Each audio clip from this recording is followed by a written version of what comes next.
Հարգելի գործընկերներ, սիրելի հայրենակիցներ, իհեճուկս Հայաստանի Հանրապետության կառավարության եւ միջազգային հանրության գործադրած ջանքերի իրադրությունը հայ-ադրբեջանական սահմանագծի երկարությամբ չի կայունանում։ Ադրբեջանը շարունակում է ագրեսիվ ռետորաբանության եւ գործողությունների գործադրումը, միևնույն ժամանակ անպատասխան թողնելով իրադրության քաղաքական եւ երկարաժամկետ կարգավորման ուղղված միջազգային հանրության բոլոր առաջարկները։ Որպես այդպիսին ուզում եմ կրկին նշել ԵԱՀԿ Մինսկի խմբի համանախագահների օրինակ ապրիլի 13-ի հայտարարությունը, որով նրանք կողմերին կոչ են անում առանցին իսկ հնարավորության դեպքում վերսկսել բարձր մակարդակի քաղաքական երկխոսությունը համանախագահների հովանու ներքո։ Ուզում եմ հիշեցնել, որ մինչև օրս Ադրբեջանը չի արձագանքել այս կոչին, մինչդեռ Հայաստանը բազմիցս ընդգծել է իր պատրաստակամությունը ցանկացած պահի սկսելու բանակցային գործընթացը առաջարկվող ֆորմատով։ Մենք արտահայտել ենք նաև ԵԱՀԿ Մինսկի խմբի համանախագահության մանդատից դուրս գտնվող հարցերի վերաբերյալ երկխոսության մեջ լինելու մեր պատրաստակամությունը։ Այսուհանդերձ Ադրբեջանը իր բոլոր գործողություններով փորձում է խափանել երկխոսության որևէ հնարավորություն հռետորաբանությամբ եւ գործողություններով վարկաբեկելով նաեւ նոյեմբերի 9-ի եւ հունվարի 11-ի եռակողմ հայտարարությունները։ Մասնավորապես իհեճուկս 2020 թվականի նոյեմբերի 9-ի եռակողմ հայտարարության 8-րդ կետի Ադրբեջանում շարունակվում են հայ ռազմագերիների, պատանդների եւ այլ պահվող անձանց շինծ ու դատավարությունները, որի հետևանքով նրանք դատապարտվում են երկար տարիների ազատազրկումների։ Հատուկ ուշադրության է արժանի այն փաստը, որ վերջին շրջանում գրեթե բոլոր դատապարտվածները գերեվարվել են նոյեմբերի 9-ից հետո խաղաղապահների պատասխանատվության գոտիներում։ Եթե այս փաստը համադրում ենք այն լայնածավալ հակաքարոզչության հետ, որ Ադրբեջանում վարվում է ընդդեմ խաղաղապահների եւ այն փաստի հետ, որ Ադրբեջանը մինչեւ օրս չի ստորագրել խաղաղապահների մանդատը, ակնհայտ է դառնում, որ սա խաղաղապահների, այսինքն Լեռնային Ղարաբաղում կայունության ու խաղաղության դեմ իրականացվող գործողությունների շարք է։ Ադրբեջանը հետևողական գործողություններ է ձեռնարկում նաև վարկաբեկելու տարածաշրջանային կոմունիկացիաների բացման թեման։ Իհեճուկս այն բանի, որ ոչ նոյեմբերի 9-ի հայտարարության 9-րդ վերաբերելի կետում, ոչ հունվարի 11-ի հայտարարության մեջ չկա որևէ միջանցք արտահայտություն կամ սահմանում, չեն ընդգծվում կոնկրետ երթուղիներ, Ադրբեջանը շարունակում է արծարծել ինչ-որ միջանցքի թեմա, մատնանշելով կոնկրետ երթուղիներ եւ ուղղություններ։ Նախկինում բազմիցս ասել եմ, որ Հայաստանը չի քննարկել, չի քննարկում եւ չի քննարկելու միջանցքային տրամաբանության որևէ հարց եւ վերը հիշատակված ձևակերպումներով Ադրբեջանը փորձում է խափանել տարածաշրջանային կոմունիկացիաների բացման թեման, որը ոչ միայն չափազանց կարևոր հարց է մեզ համար, այլև գտնվում է մեր կառավարության առաջնահերթությունների շարքում։ Մեզ համար միանշանակ է եւ աներկա,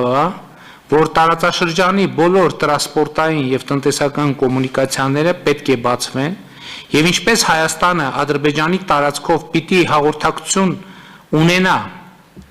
այդ թվում դեպի Ռուսաստան, Կենտրոնական Ասիա, Իրանի Իսլամական Հանրապետություն, այնպես էլ Ադրբեջանը Հայաստանի տարածքով պիտի հաղորդակցություն ունենա այդ թվում դեպի Նախիջևան, Վրաստան, Իրան։ Այդ ծրագիրն իրականացնելու համար սահմանի համապատասխան կետերում պիտի ստեղծվեն մաքսային կետեր, որոնց հատումը երկու կողմերից պիտի իրականացվի միջպետական սահմանների անցման միջազգայինորեն, զորօրինակ ԱՊՀ-ում ընդունված կանոններին համապատասխան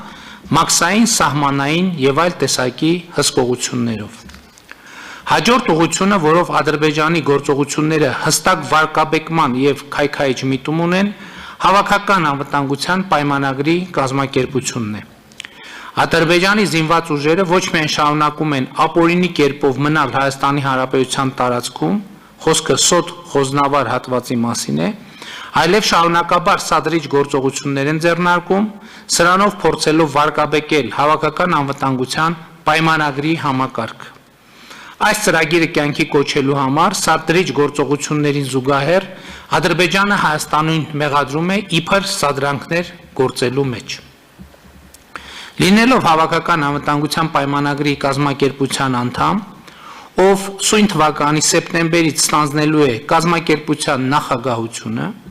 Հայաստանը հասկանում է ՀԱՊԿ-ի համար անվտանգային սպառնալիքներ չստեղծելու,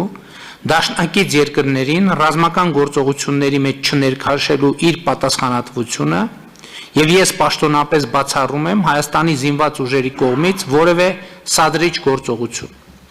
Միևնույն ժամանակ կարծում եմ, որ Ադրբեջանի եւ մեր փոխադարձ մեղադրանքների իսկությունը պարզելու հարցում հնարավոր լուծումներից մեկը կարող է լինել ՀԱՊԿ մոնիտորինգային առաքելության տեղակայումը հայ-ադրբեջանական սահմանի երկայնքով, ինչը նախատեսված է ՀԱՊԿ-ի գործունեության իրավակարգավորումներով։ ՀԱՊԿ-ի շրջանակներում նման առաքելություն իրականացնելու անհնարինության պայմաններում մեզ համար կարող են լինել միջազգային այլ ընդունելի ֆորմատներ, ներառյալ ԵԱՀԿ Մինսկի խմբի համանախագահությունը։ Հարգելի գործընկերներ, սիրելի հայրենակիցներ, կրկին ուզում եմ ընդգծել, որ Ադրբեջանի փորձերը ցույց տալ, թե Հայաստանը դեմ է սահմանների դելիմիտացիա եւ դեմարկացիա սկսելու գործընթացին, որևէ կապ չունեն իրականության հետ։ Ընդհակառակը մենք կողմ ենք, ավելին նման գործընթաց մեկնարկելու, տարածաշրջանում կայունություն եւ խաղաղություն հաստատելու մանդատ ենք ստացել սեփական ժողովրդից։ Դեռևս մայիսի 27-ի անվտանգության խորհրդի նիստում ես բարձրաձայնել եմ մեր պատկերացումները սահմանագծման եւ սահմանազատման աշխատանքների մեկնարկի վերաբերյալ։ Դրանք հետևյալն են. Սոտ խոզնավար հատվածում հայ-ադրբեջանական սահմանային գծից թե հայ, թե ադրբեջանական զորքերի ետքաշում, սահմանային գծի երկայնքով Ռուսաստանի Դաշնության սահմանապահ զորքերի հենակետերի տեղադրում եւ սահմանային գծի մոնիտորինգ, ապա սահմանազատման աշխատանքների մեկնարկ, ինչի մեր պատրաստակամությունը հայտնել ենք բազմիցս։